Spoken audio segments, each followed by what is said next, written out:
Welcome back. This is a special edition of Modern Business, where our guest host, Zack Fishman, brings us millennials in franchising. Our community is about sharing knowledge and tools that help us achieve our goals in business and beyond. This is Millennial Monthly on Modern Business. Hello, everyone. Welcome to the December edition of Millennial Monthly. As always, my name is Zack Fishman, and I will be your host for today.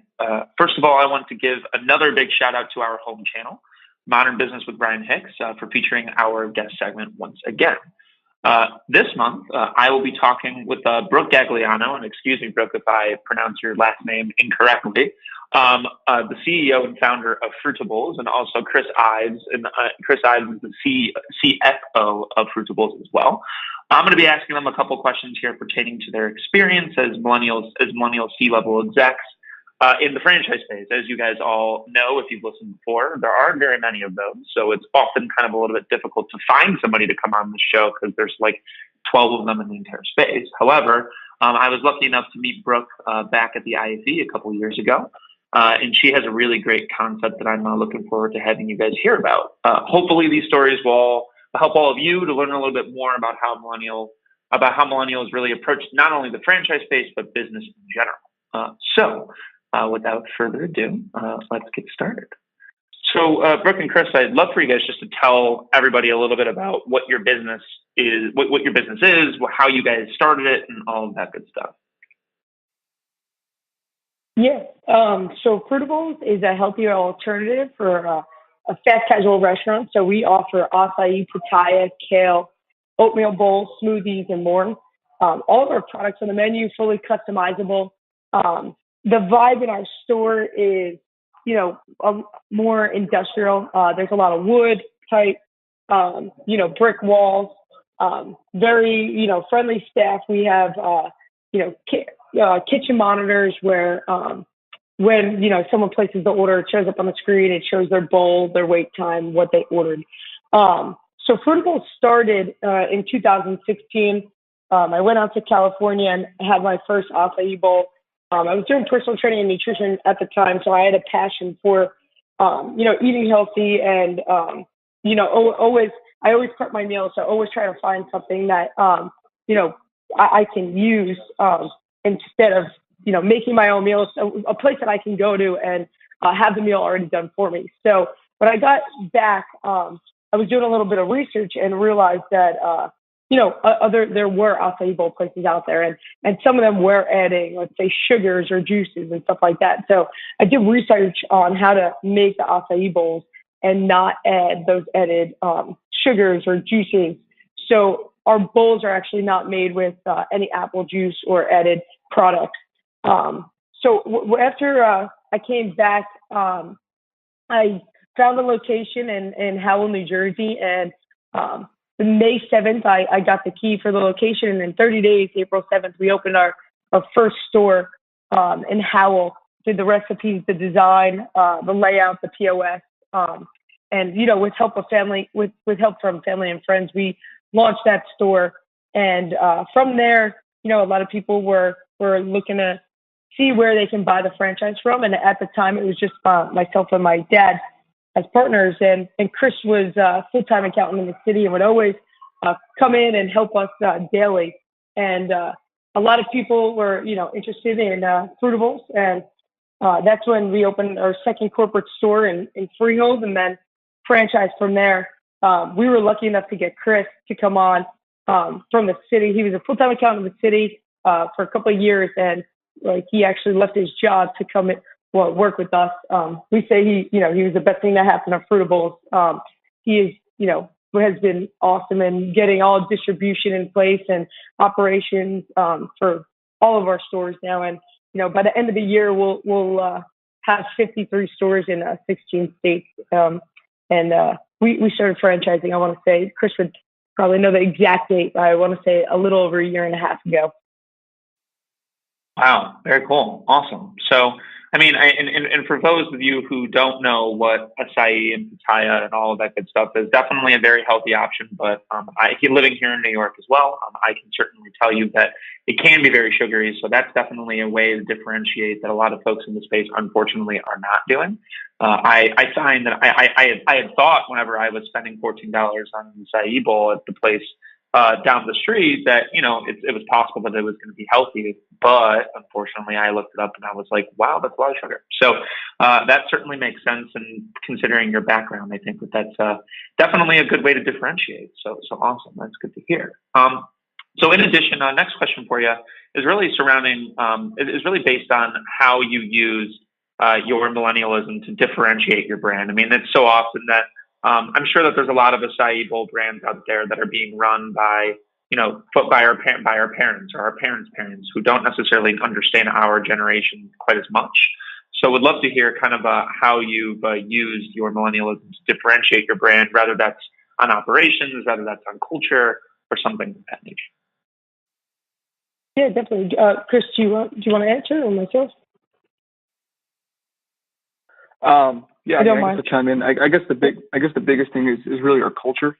We obviously have a younger executive team as well as our corporate staff, which really translates into a lot of our franchisees. We definitely see a younger demographic of small, motivated entrepreneurial-like owners who wanted the opportunity to really run their own business. So there's a lot of pros to that.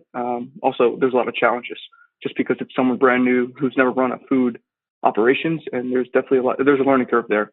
But with that, I definitely think that, we strive on work hard, play harder. So you'll see a lot of our owners work around the clock, just like the corporate team as well. So I think culture is our biggest benefit in that aspect, as well as, having a CEO at the age of 26. I think it brings a lot of energy to the table. 100%. And I think that, Brooke, you were actually, I believe, the youngest CEO I've spoken to on here thus far. And I think I've interviewed about 9 people so far. So certainly a great achievement. And I think that a lot of people can speak for the fact that it's not easy to run your own business. I mean, I'm sure a lot of people would try, but you don't always succeed. And the fact that you have that many open is certainly a testament to not only yourself, but also the team that you have around you as well. So definitely really awesome. If I may also ask a follow-up question based off of that, how do you feel that your culture is different than that of your other competitors in the space? Because I mean, I have been to a number of different type of acai bowls, and I don't ever think that I've seen the industrial build out, and it's normally like a very, very, very small footprint where you don't really spend a whole lot of time in the store. Why did you guys feel that route was better versus kind of having the tiny little footprint where you just pick it up and you walk out? Yeah, I actually feel like more and more businesses are starting to build out stores similar to ours. So with the industrial look, we felt that look was best because it does invite everyone in all demographics. So we didn't want to kind of put it to, let's say, only women of one age or only men of a certain age and certain demographics. So it really does welcome everyone in. And I think too, like along with our culture is, from the top, myself, my dad, my brother-in-law, we have another partner, John, as well.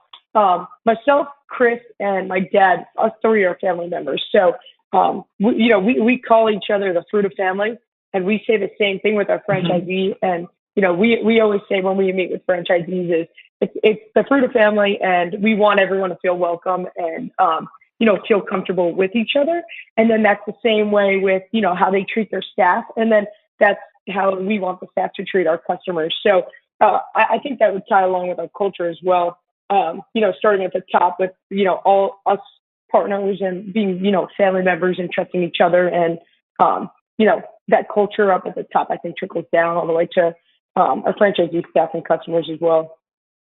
100%. And I think that is, I too come from a family business background, so I know that it's not always the easiest thing, but it can often be among one of the more effective arrangements if you actually do it correctly. And it looks like you guys certainly are, which is definitely. Yeah, awesome. And just to add to Brooke's explanation, I think she did a good job of explaining why we did it.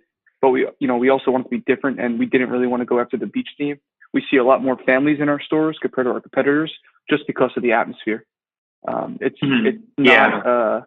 a 4-year-old woman, or 50-year-old woman or father, they don't feel out of place in our store. They feel like they're walking into a Starbucks. And we have seen, recently we've just seen other bigger brands sort of catch on to. I don't want to say it's from us, but they definitely, we've definitely seen the pendulum change a little bit on how they're designing their stores. Yeah, and I think that pigeonholing themselves, brands, and you see it often in the franchise space where they pigeonhole themselves and really understanding. I certainly think that our generation is a little bit more accepting of pretty much everybody, and so we understand that is important, and we need to think about it in every way, and not just pigeonholing ourselves just for being a brand of for women under the age of 30 or something like that. It's important to really make everybody feel comfortable. And I think that it sounds like that you guys have definitely thought that through effectively, which is great. We've done a good job. I'm sorry. I was just saying we've done a good job with that. Our biggest challenge is just the times of how where the world's going, accessibility, and everyone on the run. We still do see a majority of our customers taking it to go, and that's purely just the fact that no one has time. So we build these nice, beautiful stores. So now we're focusing on how to keep the customers engaged to stay in the store and enjoy the bowl, because the bowl is a lot better eating fresh and taking it in your car to eat it on the go. 100%. And I think that that's also one of the challenges is getting people to stay still for a little bit. Believe me, it's not the easiest thing, and I completely hear that. Okay, so the next question that I wanted to ask you guys is kind of based off of how you guys have found your franchisees, and really what I like to delve into here specifically is, are these franchisees millennials? And if they are, and I know you kind of touched on this a little bit, how have you found them? Is there like a particular way that you guys have found them that's different than others? And if you guys aren't going after millennials, why is that? So if one of you guys can touch on that. I'll jump on the first part. I know Chris would be good at the second. Finding the franchisees in the beginning, a lot of people were just coming in and asking where we bought, the franchise from, and that's when my dad and I just told them that this was just our first store that we had. Our first franchisee was 22 years old, so wow. I think maybe them seeing that someone younger was operating this was something of their interest, and interested to purchase a store. I also think that when people see how hard we're working to make Fruitable successful, I think that interests people as well. We really haven't done any marketing and finding franchisees except going to the IFE the past 2 years. And I know Chris can add more to that. Yeah, so we've been definitely all organic. I say, we had obviously a very big interest in the New Jersey market. We were fortunate enough to have an opportunity to open up our first store at a state down in Alabama, co-located to the university. And that also brought a lot of attention to the brand, just because, college kids were bringing their parents in there, and, they were coming from all across the country. So that's how we were pretty fortunate to get some, pockets of the country populated right now, which we're focusing on filling in. And in addition, we sort of had a unique profile of who we were targeting. Obviously we were not going after the investors. We were going after the mom and pops who really wanted to run their business, because, in order for Fruitables to be successful, you need to be owner operated, finger on the pulse, local store marketing, all day, every day. So we had a lot of families that wanted to really run a store as a family business, whether they're opening up for their daughter or their son, or, they just wanted, sort of a side job. We gave those folks an opportunity. They might not have had, an operator experience. But we felt, given, our hands-on training and our classroom training, that, as long as they had the personality, you can't teach that. So, if they had the willingness and they were eager to learn, they were definitely a fit for the brand. Yeah, and that's certainly very, very different than the way that a lot of brands, especially in the food space, are growing these days. And it's a testament really to how confident you guys are in your brand as well, because I often see, when I talk to anybody, no matter how young or old they are, that when they want to grow the brand, they're going for the multi-unit operators, and they would much prefer to deal with people, if they have the owner operator experience, but they want them to own 17 of them, so they're not in the store every day. And it kind of, in my mind, I mean, there's a reason why some brands do that, but there are other brands that I see that, a lot of passion bleeding through. They want people to be on the finger on the pulse every day, and they want people to earn that second, third, and fourth store to be able to kind of grow that family empire of having a couple locations and all that. And I think that it's a really cool way to grow it, especially if the brand is really that strong like it is with you guys. And so I think that is certainly important.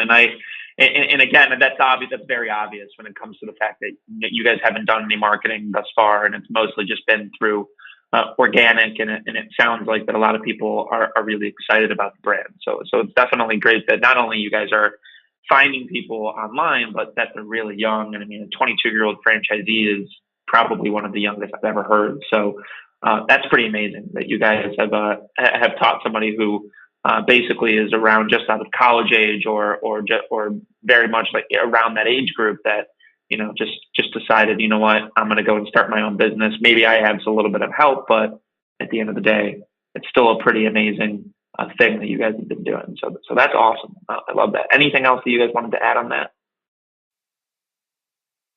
No, I guess the biggest thing is really, to your point, most brands don't grow that way, but we really felt that was the best way to really get the brand recognized early on. So yes, to your point, it's definitely maybe not the right way to go about it, but it was definitely the way that it really helped Fruitables, get some recognition, and it added some fuel to the machine here. So, as we're strategizing moving forward, it was learning curves, but it was a lot of work. It's a lot more attention of owners calling you, daily. Yeah. Just because they're new to the operation, but we really felt that was the right way to really get the brand recognized, at a local and a national level. So, that was the really main reason why we went down that road. Yeah, no, 100%. And the great thing about franchising is that there's no right or wrong way. I mean, like some brands have grown this way and have been doing single store operators and then start to grow since forever, since as long as they've been established. And it just depends on what the home office feels comfortable with. I mean, look, and you guys clearly are doing an awesome job. Sure, it takes a lot more attention, but those franchisees arguably are maybe even better because they're more passionate, and they're more passionate about having their own business, and you gave them a shot and all that. And I think, to be honest, if those go well, that's even better. You got a ton of very happy franchisees. So for you guys, that's all you're looking for. So definitely good to hear. So what I want to touch on now, and I think that this is something you guys will definitely have a lot to say about, is surrounding is really based off of how you guys are finding your customers, and more specifically, I imagine that they're very young, based off of the nature of what you guys are serving. It's very healthy, and the millennial generation is very health conscious, generally speaking. So we'd kind of love to hear about your strategies that you guys are kind of going about in terms of the consumer side of things. Yeah, I would say our customers are mainly I'd say females from, let's say, 15 to 40 years old is our main customers. But we always say you'll see a dad walk in with his daughter and a bunch of girls, and they'll all get a bowl, and then the dad will try the bowl, and then the next day you see him in as a repeat customer. So the great thing about our store is that we do welcome everyone. Like I said, I would say women from, let's say, 15 to 40 or so is definitely who we see in our store the most. But I would definitely say, especially like with our menu items as well, with being fully customizable and people can add and take away whatever they like. We do welcome everyone in. In regards to marketing for our customers, social media for that demographic that we were just speaking about is definitely huge. We find that they're all on social media nowadays, and that is a big way to target them. I know Chris can speak more on the marketing, but we did just do a bunch of billboards in New Jersey as well.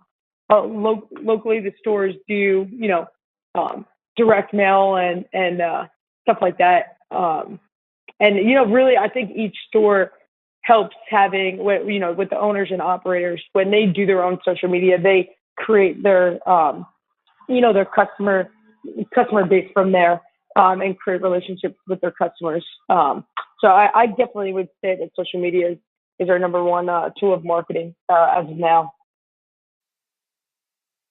Yeah, and just to add to that, one of our core values to all of our owners is be the community. So we're really engaged with making owners get involved with the community. Clear, when you first look at our product, just from a social media standpoint, it obviously bodes well with the younger crowd. It's a product that just shows well.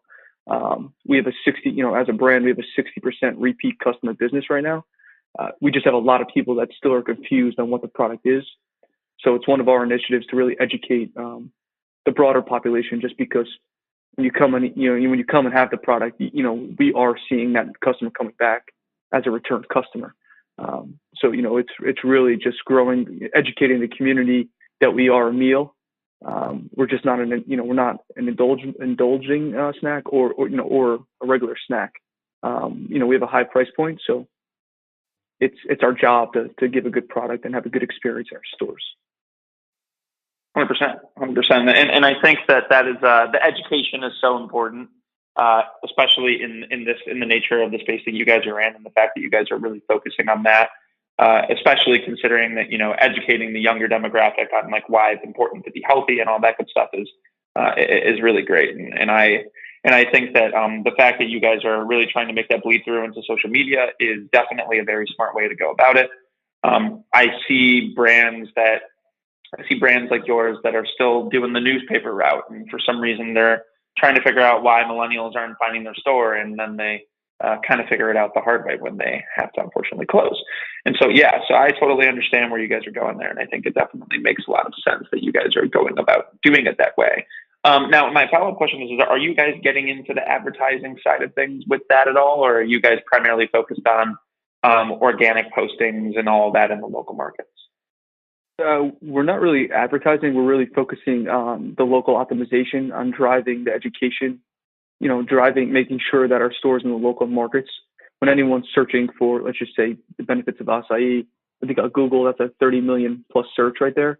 So, we're just trying to work on gaining them, or closing them, customer acquisition at the local level just by the education of optimizing articles, on benefits of acai or benefits of superfoods, healthy eating. It's funny because the younger kids are actually more educated on it than the older demographic. Yep. So we have a lot more work to do at the older demographic than we do the younger. I just think kids are just, I don't want to say kids, but the younger demographic is constantly watching everything they eat. They're calculating everything. So they're much more aware that they are eating all natural fruits.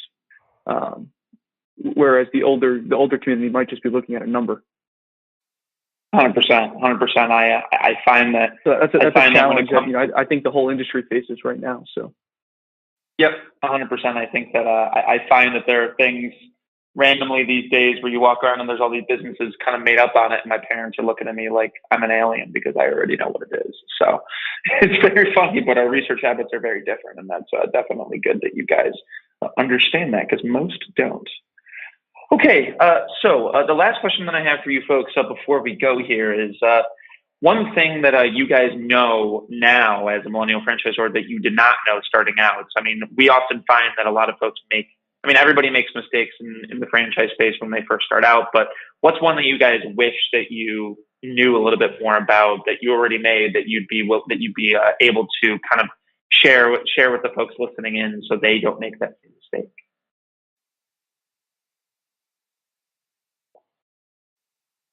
I'll start by saying, yeah, I'll probably switch it over to Chris halfway, because I'll start by saying, I didn't know anything about franchising in the beginning, and my dad didn't either.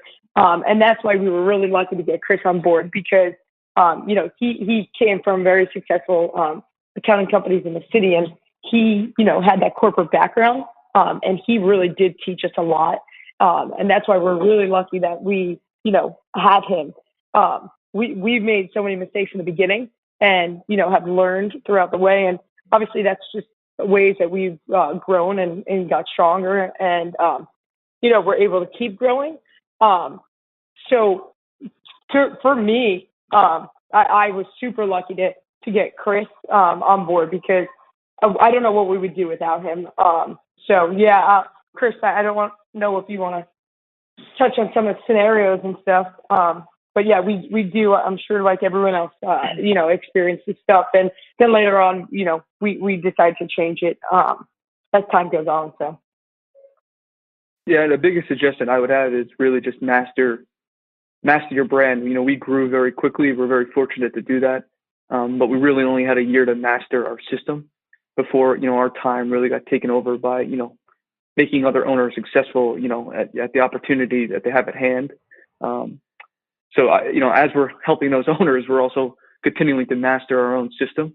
And, as you grow, it's tough to really keep owners in check. So, my biggest advice to any entrepreneur or any new owner would be really to make sure that, you have mastered, your system and brand, and you're ready to let, a brand new person that might not have operating experience, or if they do, to come in and, every single day they're going to provide their own suggestions. And it's really tough to say yes or no to owners that are super passionate about the brand. And, they're trying to make a suggestion to make your brand even better. You just got to be prepared to stay strong-willed and to really let them know it's yours. You bought into our system. So, every single day, just continue to master your brand before you want to take it out to the public. I hear that. I think that's something that a lot of people, they're so excited that they want to hit the ground running, and they're confident that, sometimes you're like, look, like, I'm so confident that this thing is going to work. Well, there's just some things we're just going to have to figure out when you go. And then you got magically, if the brand really takes off, you got 10 franchisees and they've all got their own opinions, and it's really hard to kind of figure out how to make it all work. And it seems like look, it seems like you guys definitely figured it out, but but a testament for those out there, ensure that you definitely have the training down at the very least, and the operations down at the very least, like these guys did, in order to be able to be successful. Because there are some things you can kind of learn on the go, and there's some things you don't know until you actually experience it yourself. But at the end of the day, you can only prepare so much. But definitely make sure that you have the operations and the training all done like these folks did before you press the go button. So thank you guys so much. This was absolutely wonderful. Thank you all for listening in as well. This has been another Millennial Monthly episode. Looking forward to seeing you guys again in 2019. Have a very happy new year.